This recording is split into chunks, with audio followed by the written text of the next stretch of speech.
Hey, folks, March Madness, it's the month of opportunity. We've all been there. You're waiting for this big moment, but then the moment arrives and you don't know what to do. Don't end up like me at the junior prom. Let's get our friend in here from Batavia Downs, Ryan Hasenauer, as he talks our How to Bet event. Yeah, that's absolutely right. We are setting up something with you guys from Trainwreck, from OTB and Batavia Downs. We're super excited to be on board with you guys. We're going to be doing a How to Bet event on March 30th, which is coming up here pretty soon. It's some of these prep races that are getting people ready for the Kentucky Derby, which of course is May 4th this year on Star Wars Day. And just like we're seeing with the tournament right now, last weekend before the actual tournament, we saw all these conference championships. Horse racing kind of works the same way. If you win one of these smaller races, these prep races, you'll earn the points necessary to get your horse into the big dance, in this case, the Kentucky Derby. And so what we're going to be doing is for the next 2 Saturdays, we're going to be doing events and we're going to be inviting the people of Western New York to come to them. And what are we going to be doing? Well, we're going to be teaching you how to bet on horses. The summer is almost here, and so is spring, and so is the Triple Crown season, the summer at Saratoga, all these exciting things.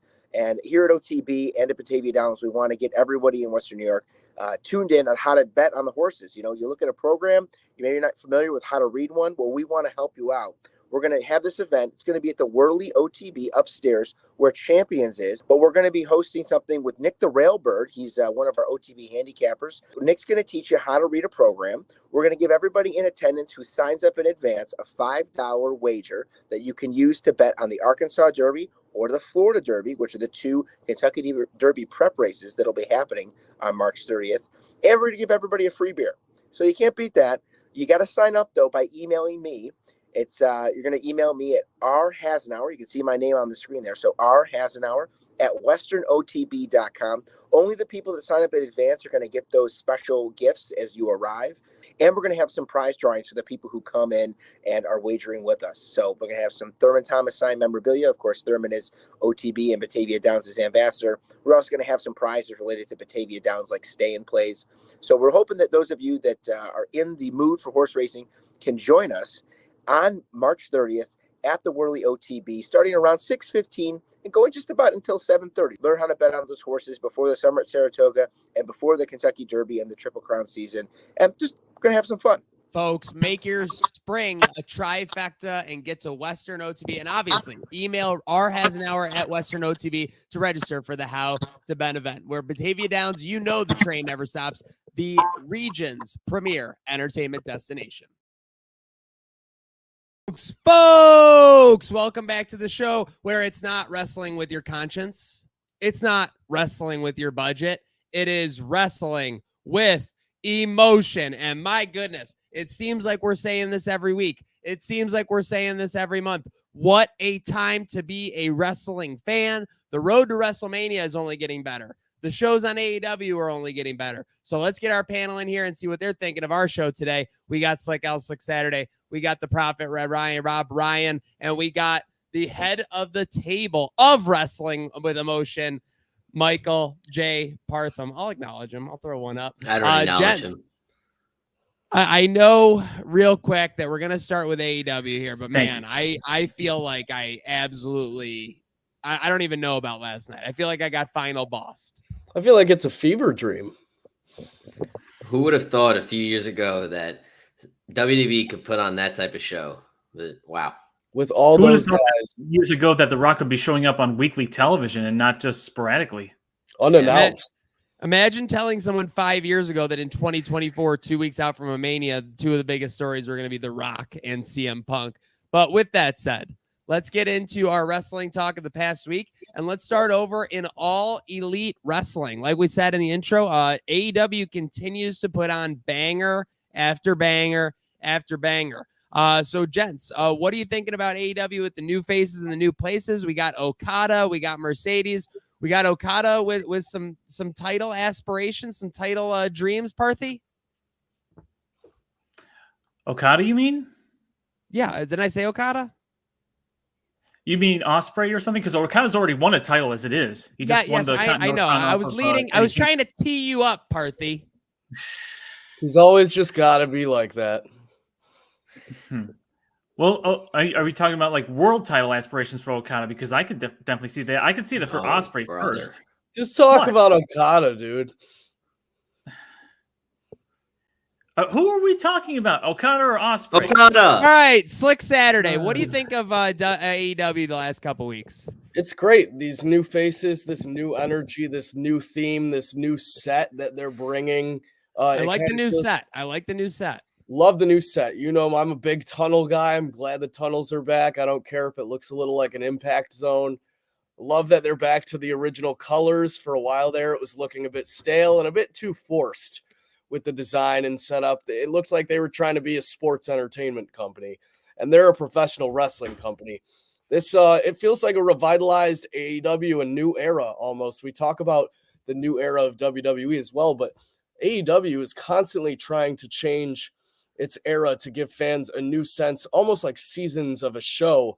And it seems like we're in that fourth one now, almost similar to 2021 when they started bringing in all these new faces as well. A lot of those and their main faces as of now, either injured or sidelined for some other reason. All these new faces bringing some refreshment to the roster and ultimately stacking it for when those other guys get back, including some pillars that are missing at the moment. Seriously, we got some personnel that will be getting back, but in the meantime, seems like the roster is holding its own, Rob Ryan. Yeah, I agree. I mean, I love what they're doing. First, for a little bit, AEW, if people want to admit it or not, it was on the downhill. Their ratings were going down. Obviously, the attendance was nowhere near what they needed to survive. They always had the pay-per-views, but now their weekly television shows are picking up. All these new faces. Like Slick said, it's kind of like another like restart, like 2021, where they were getting all these new faces. And I think these new faces are here to stay. Unlike, obviously, we know one, we'll talk about them later. That 2021 group, some of them aren't there anymore, and some of them cause problems. But I mean, some of the people they've gotten so far has really skyrocketed AEW, which is what they needed with how good WWE is doing right now. Well, with the people that they brought in from the production side, from the WWE, you can tell that the production's a lot slicker. It's a lot more focused. Everything has a sort of meaning. They're not rushing through things, and they're not dwelling on too many things. They're trying to put a little more storyline into their segments, and the new talent is definitely being featured in significant matches. Like I just said, we had Okada winning the Continental Crown. He's been there, less than a month? And he's already a champion. We can definitely see Will Ospreay winning a championship at some point here after he gets his dream match with Danielson. And Mercedes is basically going to be on the fast track to winning the women's championship at some point, at least before, if not at All In. So all these new faces are getting basically skyrocketed to the moon. And like Rob said, you almost have to do that with guys like MJF and Kenny Omega and Hangman Page being sidelined for various reasons, injuries or other personal problems. But yeah, AEW feels refreshed. A lot of people have been saying the last 3 or 4 weeks have felt pretty focused, and it's like almost the AEW of old, so to speak, but from 2021 when free agents were coming in and all these great segments were happening. Mute Monster. It does feel like AEW 2021. You got new faces, you got new places, and we didn't even mention a new guy who's also got a title. Cope, and the Cope Open is back. What did we think of this match last week? We had the crowd singing his song. I thought that was honestly amazing. AEW has had no problem filling buildings when they have, attractions and things like that. I think really the only thing they have to work on is just bumping up the numbers a little bit on the ratings and then filling out those stadiums for sure, Slack. Yeah, my thing with that is, every time AEW is doing something big where people want to see exactly that thing in person. Cope in Toronto winning the TNT title, big business, the first dance. They can sell out an arena. It's not an attendance problem. It's just that people don't necessarily feel the need to pay $50 to go see their weekly wrestling every single week, even if it is in their town. They can just watch on TV.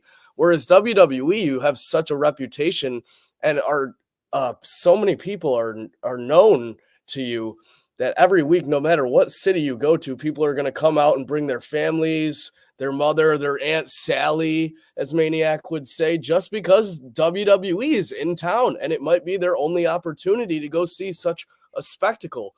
AEW, obviously, a lot less on the radar. Real wrestling fans will show up, though. when the time is right and the occasion is happening.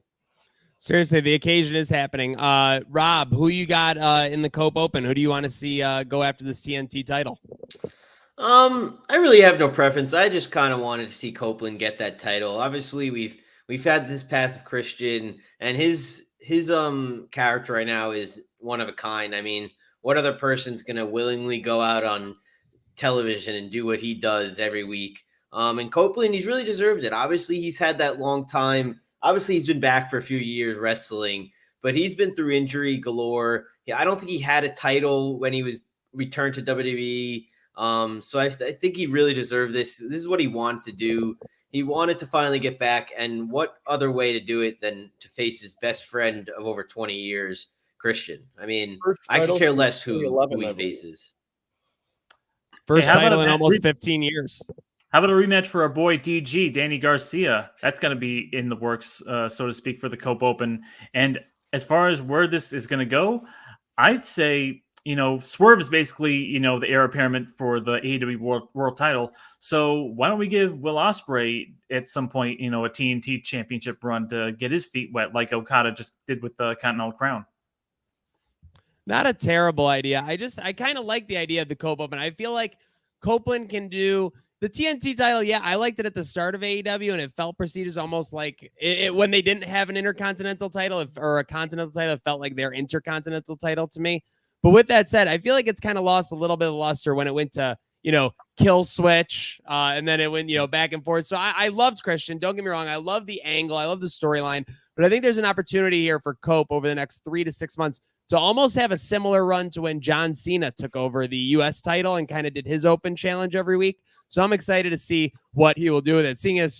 Speaking of excited to see what he'll do with it, let's welcome to the show at this time, Dwayne O'Mania. Dwayne, we're talking some Cope Open, AEW. Anyone over there you'd like to see challenge Cope for this title? I'm going to go with Parthy just because obviously he's very well deserving, and he's possibly one of the biggest faces in AEW right now is Will Ospreay.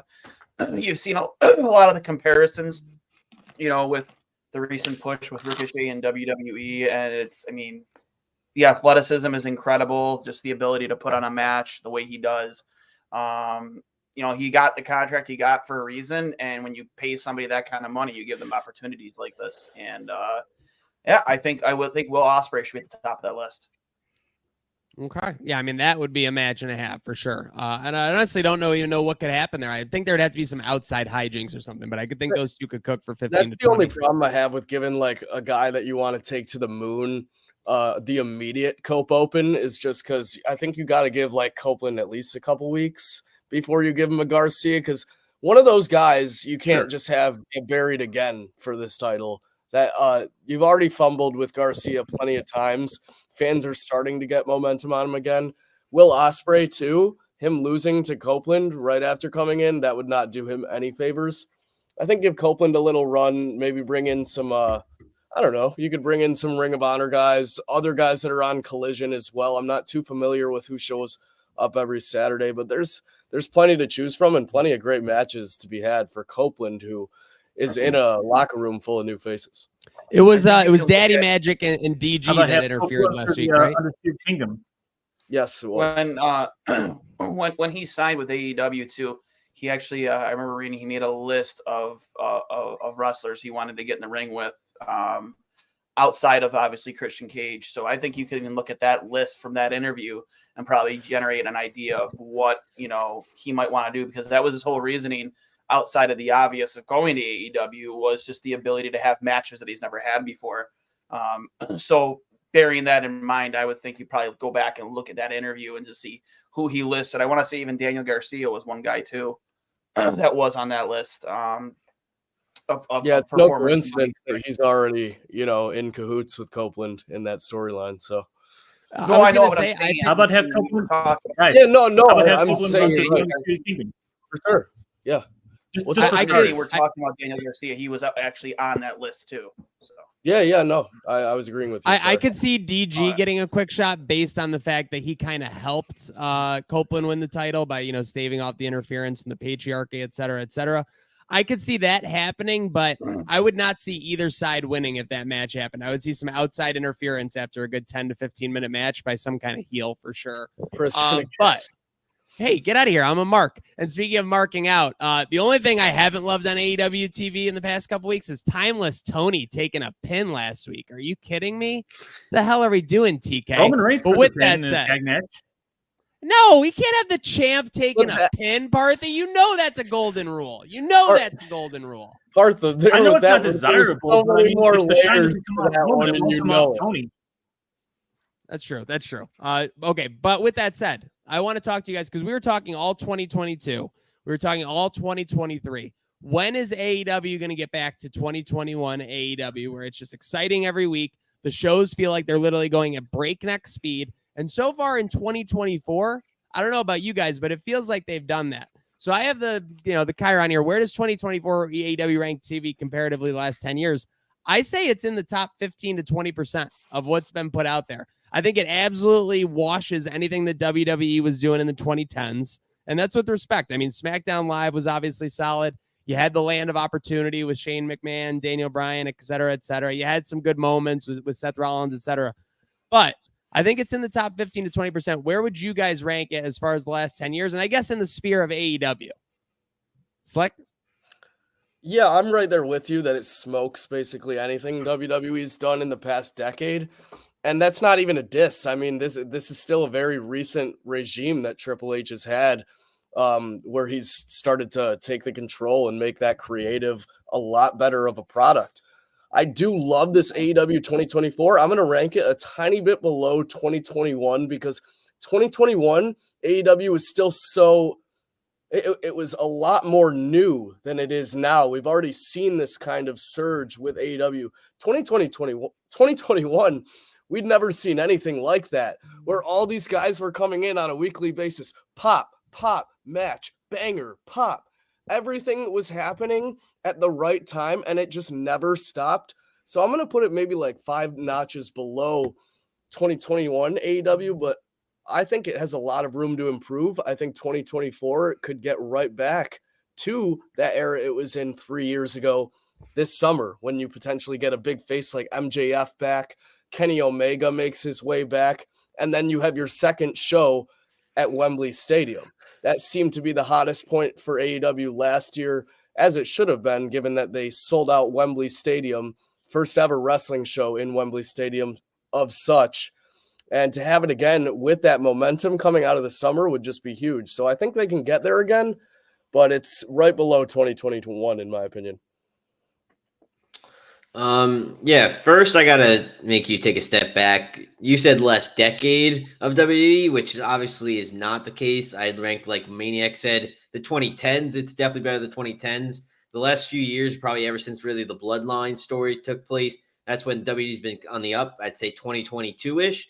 But I would have to agree. It's probably about 10, 15%. Obviously, you can't rank it above 2021 yet. Obviously, it's only been a few months. But like Slick said, I think it can get there. And if it does, I'd probably put it in the top 10% of wrestling in the last 10 years. Parthy? I would definitely put it above anything in the late 2010s. Don't forget, in the early 2010s, we had stuff like Summer of Punk, Yes Movement. There was a lot of hot times in there. But once, Punk left, Bryan was injured and was away from wrestling for a while, at least wrestling on screen, sort of gotten a little stale at that point. And of course, with the Bloodline and certain people coming back, things have picked up for WWE a lot recently. I'd put it, for as far as AEW, I'd put it a little below 2021 because of the storytelling they had done up to that point and the free agents coming in, making it a lot hotter. I would say because they're becoming a lot more focused on monthly pay-per-views, and we'll see if that goes into a streaming deal because, flunking down $60 to $40, $40 to $60 every month for a pay-per-view, it's going to focus the storytelling a little bit more, as far as the buildup goes. But I don't know about, going back to the old pay-per-view model, $40 to $60, shelling it out for pay-per-view every month. So I think they're going to have to quickly get on HBO Max or something in order to really get people invested in watching the pay-per-views and the builds of the pay-per-views. But I think with the free agents and their new production and their new focus on storytelling and their focus on building to having short builds to pay-per-views, I think it might have the chance to surpass 2021, at least as far as continuous quality storytelling. All right, Dwayne Mania, close us out here. Yeah, I would say in terms of WWE, I would say like mid 2010s. That was they were playing some great product. I remember shortly after that, like is kind of when I kind of not lost interest, but just wasn't as committed. And then coming out, I would say going into COVID, it was starting to get good, and then obviously COVID happens and everything just stops. And then coming out of COVID, for sure, things really started to head on the up and up for WWE. But to an extent, I agree with Slick. But going back to what Parthy said, I think this is by and far the best storyline we've seen, long-term storytelling that we've seen probably in 2 decades. I'd even say, like, can you even the Yes movement and how what that was. That wasn't near what this is, and just the layers that we've seen from the Bloodline storyline. When you go back, him assembling his family, starting with Jimmy, and then bringing in Jay after his injury, and then the introduction of Solo coming out of NXT. Just everything that's gone into this storyline and how you kind of think it's going to die, and then they bring in another layer, and it's right back again. And now you have the final boss in The Rock, and I don't know, man. I'm hard pressed to find a storyline in the last 20 years that's got me glued to the TV every Monday and Friday night the way the Bloodline storyline has. Gotcha. Yeah, it has been. Like we said, WWE continues to cook.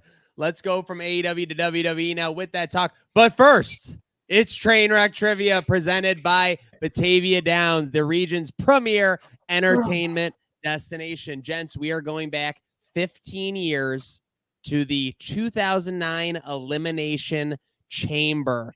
Edge enters as the WWE champion, only to lose his chamber match to start the night. At the end of the night, it's the WWE Heavyweight Championship match. You have figures in this match like John Cena, Rey Mysterio, Chris Jericho. When the last person comes to enter the chamber, they're attacked by Edge, and he takes their spot in the pod. Who did Edge attack at the 2009 Elimination Chamber to take his spot in the pod for the match? Jeff Hardy? Christian.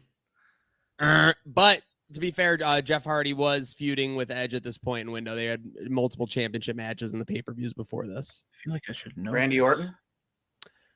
I will give you a hint. He is still an active wrestler. R-Truth. Nope. CM Punk? Nope. Kofi Kingston. Kofi Kingston is correct. Wow. Yep, came down, slammed him, concerto equivalent on the steel steps, and Edge takes his spot. If you don't remember, this was when this was in the middle of the match.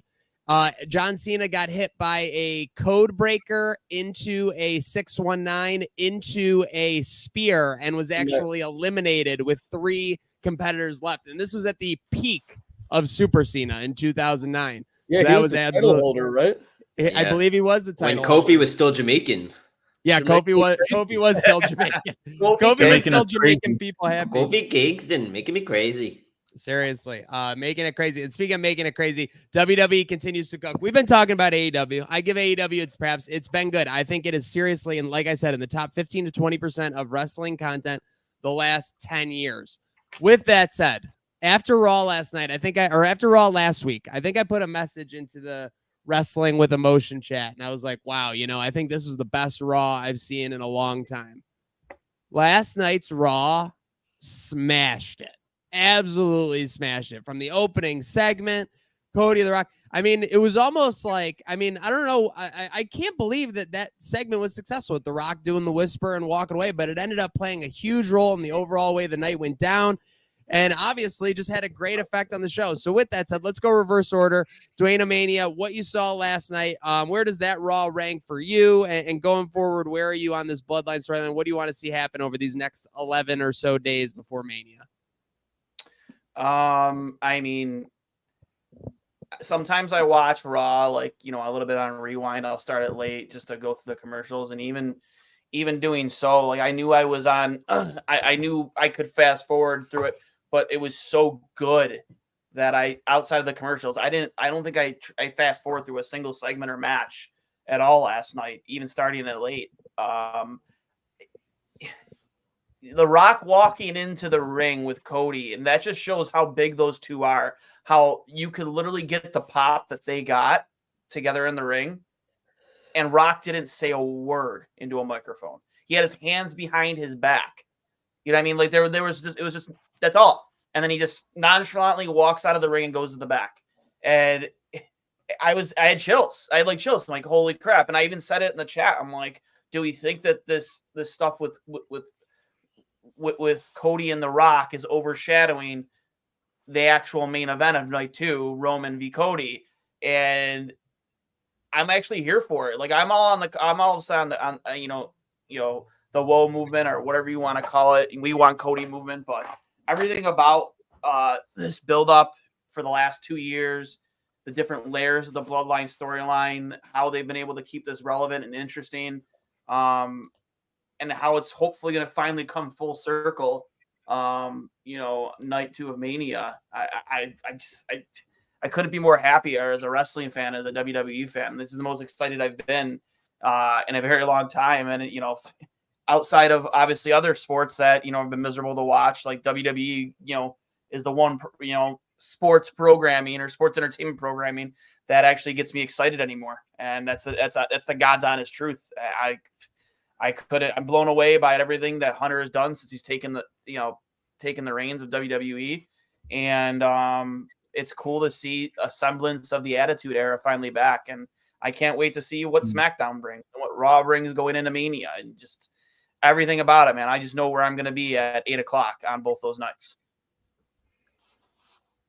You monster. You muted yourself, bud. It is cool seeing people on X on social being like, wow, this is like what the Attitude Era felt like, because I know it's not the same, but it really does in its own way. Like you have Michael Cole. I mean, you have Pat McAfee, who is completely different than anything that was going on with JR, anything that was going on with Jerry the King Lawler back then. But I don't know, it just his presence. It almost feels like there's a fan at like the commentary booth, and then that's kind of like the best thing in the modern day. People love fans watching stuff. So now you've got that with Pat McAfee every week. Parthy, I know you're loving the intricacies of the storytelling. Lay it on me. Where are you at with this bloodline with under 2 weeks to go till Mania? I think the Attitude Era comparison is very apt, not just for, you know, the harsher language that's being thrown around, not just by Rock, but now Cody as well. Not just for the upping of the violence, and now we see a little bit of blood on WWE TV. What is this, AEW? Did John Moxley come back to the fold or something? But also because the intricacy of the storyline telling, not just week to week, but within the show itself. Because back in the Attitude Era, we would see the opening segment involving Steve Austin and Vince McMahon, and there'd be some kind of stare down and a making of a match to try and screw over Austin later in the night. And there'd be, you know, segments throughout the night leading up to that main event or leading up to the event, whatever was going to be the main event, whether it's a showdown or a match or whatever. And we got that tonight. We had a little bit of a hint dropped by The Rock and a little bit of a mystery. And we got a word from The Rock and we got a word from Cody, very brief, of course. But it was all leading to, you know, Jey Uso in the main event. And then the Bloodline comes in, and then the Cody Vengers come in. And then The Rock just, oh, he's still here. He didn't make his way out. And he does what some people deduced that he actually said he was going to do, which was make Cody bleed. And it's not something that Cody wanted to, you know, frighten his little kid fans out there with that ominous message. So he sort of held that back. But you could put all the pieces together when you know, watch it on replay and try to read the Rock's lips or whatever. But and the Rock just talking trash throughout this absolute beatdown of Cody. I mean, you want to talk about adversity, you want to talk about hard times, as the Rock was yelling in his face about. I mean, this is everything that some people, not necessarily me and not necessarily on this panel, but certain people were crying about last year. Cody didn't have enough of this stuff going on, where he was facing a whole bloodlines worth of adversity, and now the final boss, the Rock, is getting in his face and getting physical with him. It's very wonderful storytelling. It's very much giving Cody the underdog mentality that he needs going into WrestleMania.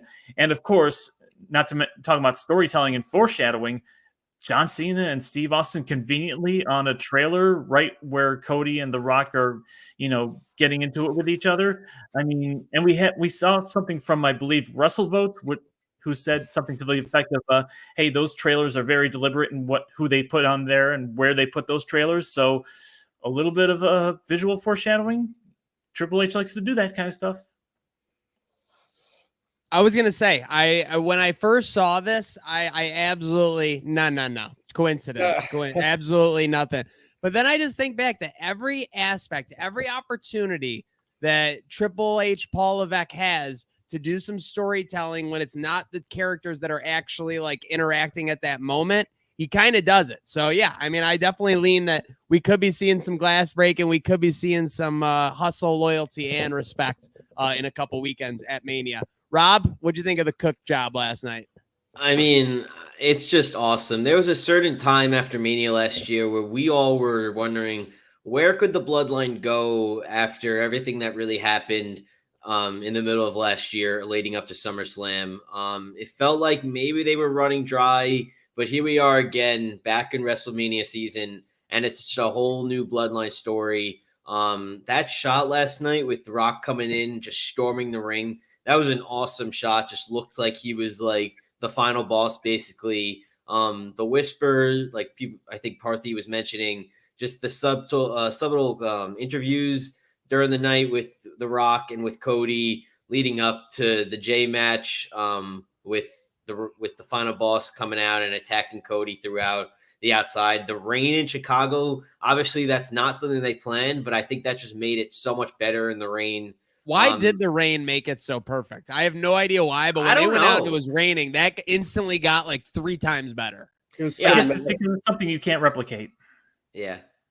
But then obviously we mentioned it with Stone Cold and Cena. There's been rumors that both of them and Taker will be involved at WrestleMania 40 in some way or the other. And what better way to have those two involved than to face off with The Rock and try to help Cody, who, remember, before last year's Mania, who on the stage of, I forgot which show it was, who raised Cody's hand to show that he was the next one to lead this company into a new era. I mean, everything that they've done so far has just been outstanding, and we still have 2 more weeks and 2 nights to tell this story. Now, I do want to say, I believe Reigns, when he beat Cena a year and a half ago or whatever, that was clean, though, at SummerSlam, right? It was a rare clean win for Reigns. Seriously, if I look back, what were the rules of that match? Was it just a regular match?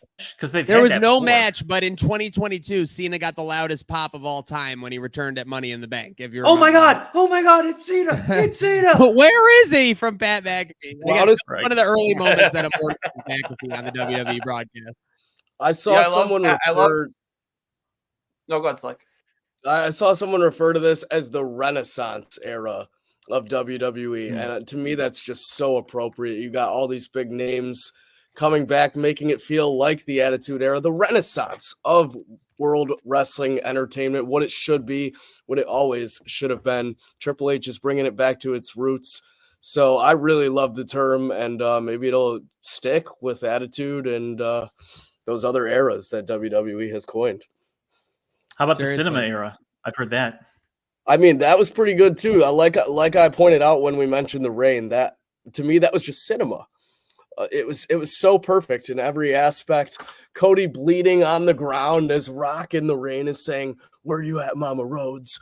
I'm gonna put this blood all over this belt. Dude, I'm not gonna lie. The final boss is legitimately scary. This is like a character in The Rock where, like, if you were in a boardroom, if you were anything with this guy, I mean, you wouldn't be a little bit frightened. I mean, I just love it. I love The Rock growing up. I love him now. And yeah, I mean, the look at you now has really got it for me. I don't know how many times he said "look at you now" last night, but it just sounded so condescending. Like Cody was just a piece of shit, just laying there in the rain. It was really amazing. But yeah, so we talked about it. Let's just get a quick vote. Are the Cody Avengers happening at Mania Night 2? Yes. They're happening. It's just a matter of who's part of them. I mean, look at my nickname. It's coming. The end game is near. The end game is near, as per Rob Ryan and his subtitle. Okay, so again, not much to discuss there, but let's discuss this because I've seen this point brought up a little bit along the memesters, along the wrestling thing. Have Roman and Seth been overshadowed on this build up to WrestleMania? I mean, most of Seth's action and everything until last night, which we'll get into, has been, talking about the bloodline, facing the bloodline, saying that stopping the bloodline is actually more important to the industry than, almost as important as his title, everything. So I'm curious what you guys think on this. Slick, why don't you start us off? Let's go around the horn. Have Roman and Seth been overshadowed? And is that a bad thing, or have they executed in a way that's been beneficial to all parties? The short answer for both for me, I think, is yes. I think Seth more than Roman, however. But that's not to his fault entirely. Seth still is sidelined with injury. Not to say he still can't get in the ring and flap his gums, which he did last night very well. Okay, he's cleared, but they're saving him. He's not doing anything else other than flapping his gums. So last night was a good start, but they're taken away from his own match. Whether he's cleared or talking, he's not talking about his own match until last night, 2 weeks out. And the main guy leading that conversation was CM Punk. CM Punk seemed to be more the focus of that world heavyweight title picture last night than Seth Rollins did. And Seth Rollins did make a good point in saying that, coming out and saying, you guys are making an awful lot of decisions for when the champion's not even here. So I think Seth's been a bit more overshadowed than Roman. He's not being outshadowed by anybody, though, because he's still in 2 main events of WrestleMania. Roman, I think, however, it's okay for him to be a bit overshadowed. Being overshadowed by The Rock is expected. The Rock is the biggest name in all of wrestling right now.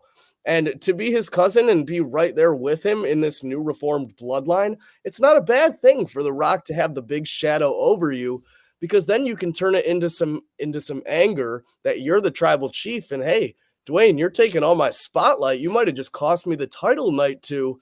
If that happens, like, we got to settle this. So I think The Rock overshadowing Roman right now is okay, because there's a lot of long-term storytelling directions you can go with it. Seth, I think these next 2 weeks needs to focus solely on his world heavyweight title match and let the talking for the tag match go to Cody, Roman, and The Rock. Yeah, I think this is a hard question to answer. I think first I'll start with Seth. I think maybe he's being overshadowed, but I also think it's kind of with the story that's not really being talked about. How many times has Seth beaten Drew for that title already? I think he's like kind of just not. I think he's sleeping on Drew right now. I think he's just so confident that he's going to win because he's done it multiple times already. So I think that it's not talked about, but I think that has to go into it somehow and the other. For like the diehards, I think some of us will be thinking like that just because they've done it. Seth has beaten 3 times. Why should he be worried about Drew? Obviously, he should be worried about Drew, but in a storyline aspect, why should he? For Roman, I think it's hard for someone to be built up when there's 2 matches and the guy rarely shows up. I mean, how are they really going to build something? Obviously, they're building it, and they're going to keep building for 2 weeks. But how do you build something like a one-on-one match without the one of them being there? Cody's there every week. Rock has been there more than Roman. I think they're building this tag team match more just because of the people they have. You can't build a 1v1, like I said, without both of them being there. Robbie, just to be clear though, and this goes to Mike. Sorry, this just goes to Slick and your point though, Rob. Building at the people in the tag match more. You're kidding yourself if you don't think the final boss versus the tribal chief is going to be like a huge like discussion topic over which is a higher title, obviously, or things down the line for sure. The biggest tag match ever. It should be a bit elevated over that. I agree. What do you got, Parthy? Rob makes a good point about Rock being there more than Roman. I mean, Rock just got back. He's been absent for a few years, and all of a sudden he's more of a full-timer than his cousin is, who's the champion. I was going to say that too. Yeah, so I think that they're both overshadowed, but it's by necessity, because what you essentially have here is two rematches. What we have, like Slick said, we've seen the Seth versus Drew match before twice. So we've seen those promos, we've seen those builds. So you have to add new elements in here to make things fresher, whether it's CM Punk or the Bloodline, Seth being distracted by the Bloodline. And you have to add new elements into Cody versus Roman as well, with The Rock coming in and him, trying to assure the Bloodline's dominance and calling out Cody, his mom, and all this other stuff. We've seen the Cody Roman promos last year. Now we're just starting to get a little physicality between Cody and the Bloodline leading up to this particular championship match. So I think with all these new elements, Punk and The Rock, it's all by design, but it's all designed to make it feel a lot fresher here. So yeah, I don't think that Seth and Roman are overshadowed. If Roman doesn't want to be overshadowed, he better show up to a few more of these dates. But we only have like 3 dates left and 1 SmackDown left to go, or two SmackDowns left to go. So if Roman has a problem feeling overshadowed, he can show up for work once in a while. Yeah, Mute Monster, real quick. That SmackDown next week is not going to be like a big mover shaker episode. Like at most, that's just like a couple of words each. Get into Mania. I mean, isn't that going to be a Hall of Fame ceremony typically? Andre the Giant, doesn't that get moved to that SmackDown as well? So yeah, that's not going to be much happening on that SmackDown either. Dwayne, what do you got? No, I prefer which one of you said something about how eventually, the anger from Roman about The Rock overshadowing him. Even last night, like how often during Jimmy's like reintroduction back into the Bloodline after he left, did Jimmy get in trouble with Roman for making decisions on his own, for not consulting the tribal chief for making decisions? Who are we to say that Roman being the only one absent from Raw and The Rock showing up and attacking Cody, his main event opponent, like they could even spin that into the angle, like maybe on SmackDown, it's like, did I tell you to do that? Did you consult me? And like that could maybe where you start to see maybe the seeds of betrayal, for The Rock against Roman start to form. There's so many in terms of Seth and Roman being overshadowed. I mean, you get that face-to-face with Seth and Punk last night. That was awesome. The war of words between them.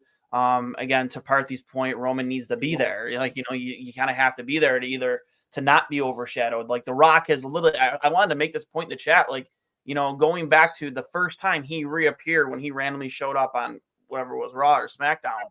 Like, how many times has The Rock been on live WWE TV since that day compared to Roman? Because it might be pretty dead even. You know what I mean? It might be. The Rock has been a pretty consistent, a constant on WWE TV since he's been introduced to this storyline. Since he made that comment, where am I going to sit at the head of the table, the bar, or whatever it is. So, I mean, yeah, Roman needs to be there to be a bigger part of the storyline.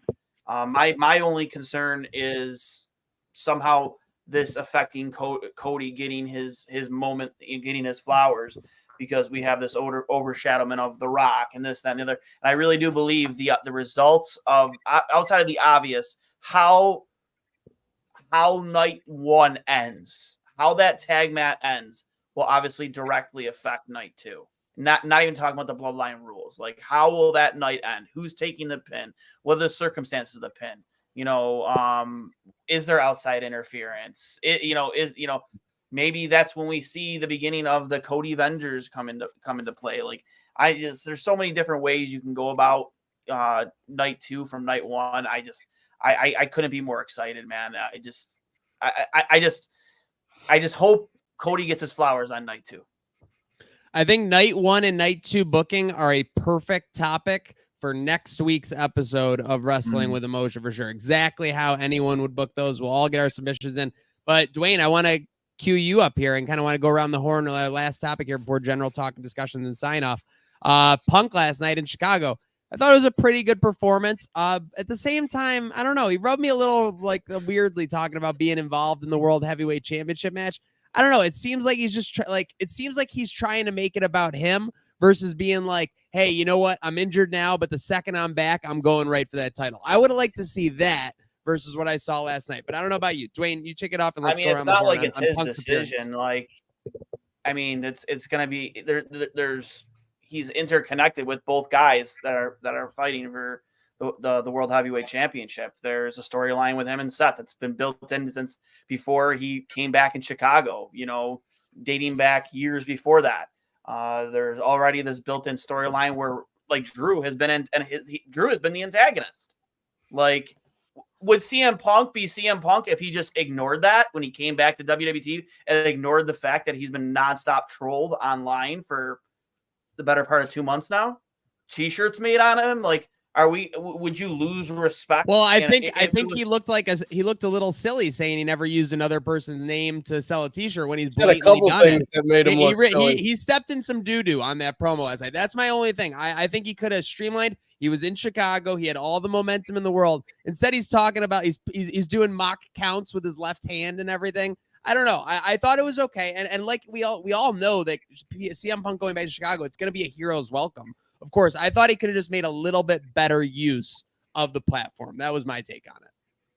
I don't know. I personally had no problem with it. And that's not just me being a CM Punk fan. It's just he's obviously going to be a part of this match in some way, shape, or form. I don't think he needs to introduce himself. I think it's going to. Wait, you think you think he's going to be involved in the match? 100%. Okay. 100%. 100%. Okay. Parthy, do you agree? You would be stupid not to have him be part of that match because of the built-in storyline between him and Seth and him and Drew and what's to come. Because obviously he's going to go away. He's on commentary. He's on commentary. Huh? He's on commentary. Come on, dude. You don't think he's going to get involved in some way, shape, or form?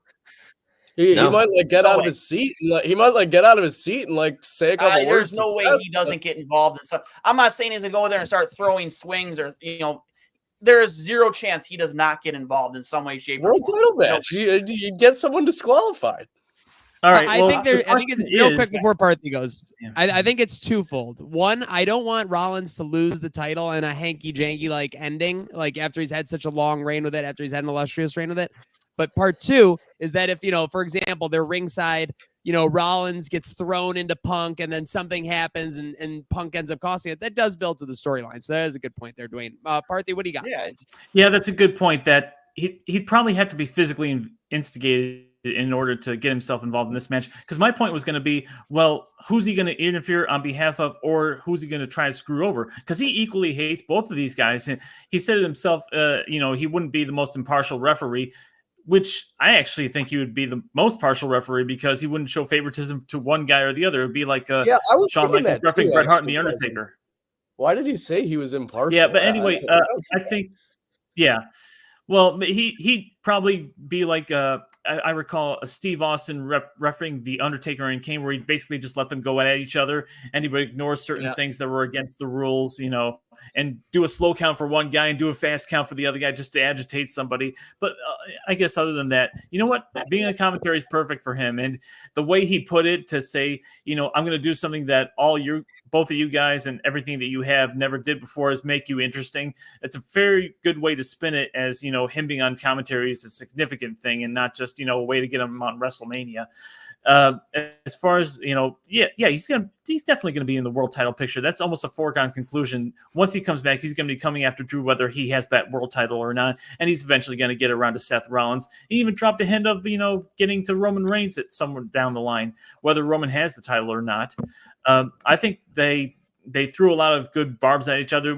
There wasn't a whole lot of scripting going on. They just had some bullet points, and they just went at each other with all their trolling shots. And Seth sort of coming in and sort of taking control and saying, "Hey, if you guys are done, barbing at each other, we got business to take care of. We're gonna have him a commentary, ref, or whatever." Seth coming out of this looking strong, stomping Drew and standing tall at the end, I think is good for Seth. Helps for him what we earlier discussed, him being overshadowed. But I really like the dynamic of these three guys. There's no love lost between all three of them. All three of them have legitimate reasons to dislike each other. You almost wish this was a triple threat match going in if Punk was healthy. Yeah, I was just going to mention that if only this could have been a triple threat match, this would have been great. But I think I really enjoyed last night's promo. We always say the best promos come for the ones that are unscripted, and this was one of those ones that were unscripted. The jabs back and forth. Drew's just heel character right now is just one of a kind. Him going on to the commentator, the table, and then he's sitting down and he tells Punk, "Don't be a perv and look up my skirt." And then him putting his feet up. PG, Punk, brother. Yeah, PG, brother. Punk literally, when Seth's music hits, him going down to his knees and hitting his head with the mic. It was just awesome. And I think it's gonna be great with him on commentary. I don't see an interference whatsoever.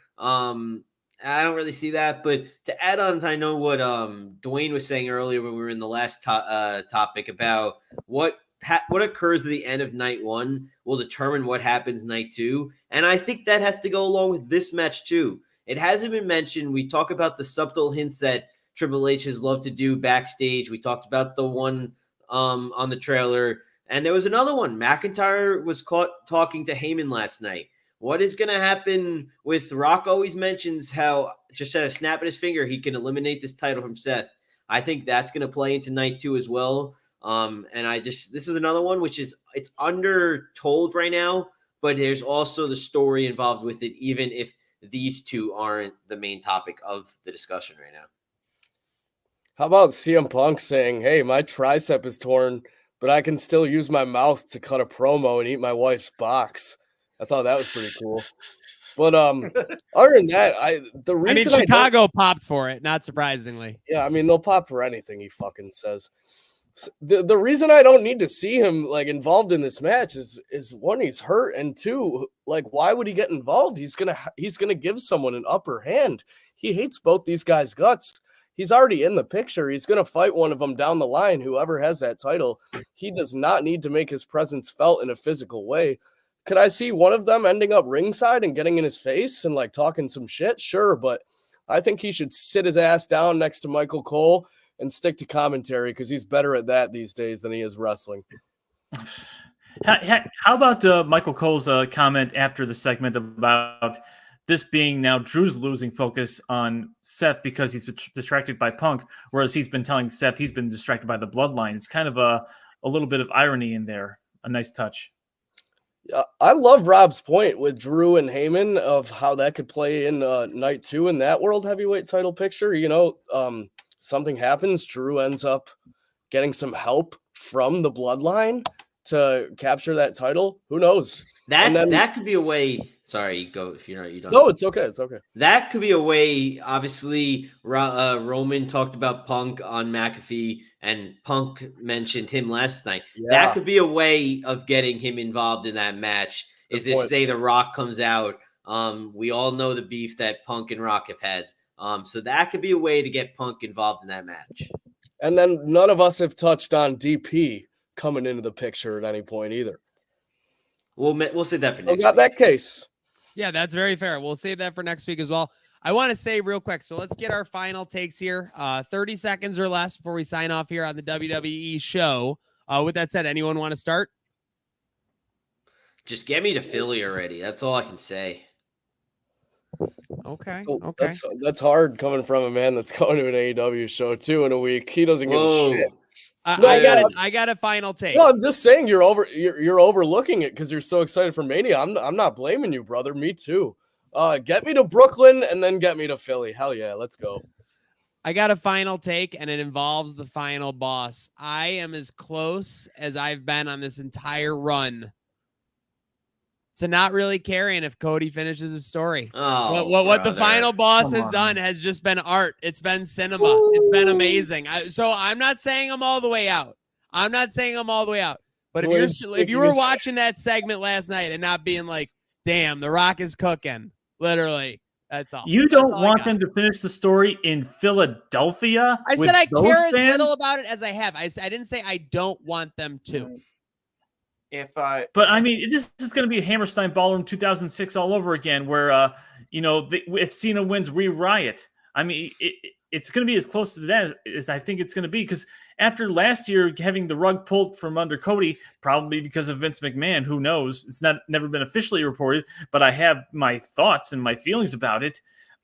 If they don't finish it this year, after almost pulling it out from us with shoving Rock Roman down our throats, I mean, people are just either going to start throwing stuff in the ring or tuning out altogether, or I don't know what's going to happen. I don't know, Parfy. They're building up to this like it's the final end game. They have to finish it. You're complaining like about a was it Rock 98? Roman SummerSlam championship match? Sounds No, like you're I'm being not a little bit complaining of a about Rock Roman crybaby. SummerSlam Championship match. Oh. I'm complaining about Rock Roman headlining WrestleMania when they've been building to Cody finally finishing his story for the last year. All right, back to the final take. Dwayne, you got one?